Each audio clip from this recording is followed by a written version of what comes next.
last night the tribe has decided to vote out Burton, which was not made apparent to me. Directly, anyways. Indirectly, yeah, it was obvious, somewhat obvious. But Burton, I think, is a little bit was surprised, but at the same time, he wasn't. And I was the same way. I was surprised, but I wasn't. But what surprised me was how everybody seemed to have lost their minds. The smart people that I thought were smart aren't.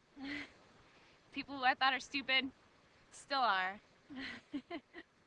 It's a lot of stuff has changed, and for me, they just rocket powered me into the next level of this game.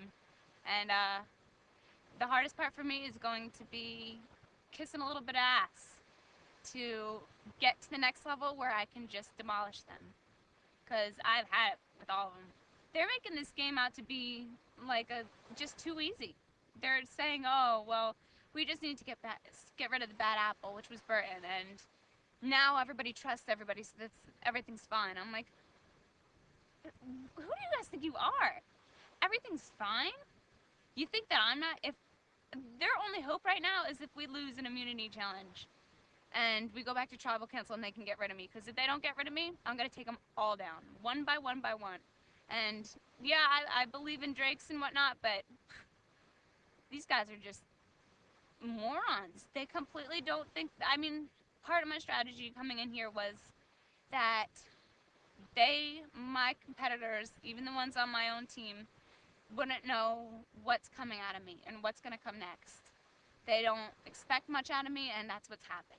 And they've just shown that full force last night by thinking that they're not going to get one thing out of me, and that I was just going to, sit back and be like, oh, okay, guys, so you don't want Burton? Well, then I'm on your side. Okay, let's go.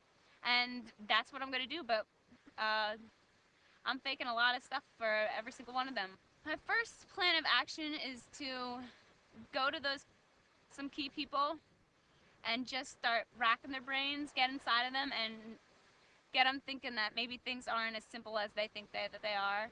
For example, somebody like Sean.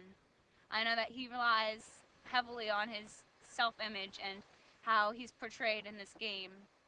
He doesn't like it when people don't like him, and when he does, he retaliates, and he's just worried about looking good pretty much. So first thing I'm going to do with him is, next time I get the chance to talk to him, just start racking his brain and popping up questions, not necessarily saying things directly, but indirectly to get him thinking, like, John just played you. John just used you, and, you thought he thought he was the king of the ship, and he's not. And just to be like, this isn't the easy game that you thought it was going to be. He just used you, and he's going to get rid of you, and I'm going to poke things into his head. Not directly, though, indirectly. A few other people, just whatever makes them scared, or whatever kinds of things could make them scared, is what I'm going to do. And I'm going to just... Everybody's scared of something. And by watching what everybody said up until Tribal Council, and how they acted at Tribal Council and afterwards, I've realized a lot. And I'm lucky to be where I am, that I'm still here, I think. But they're not.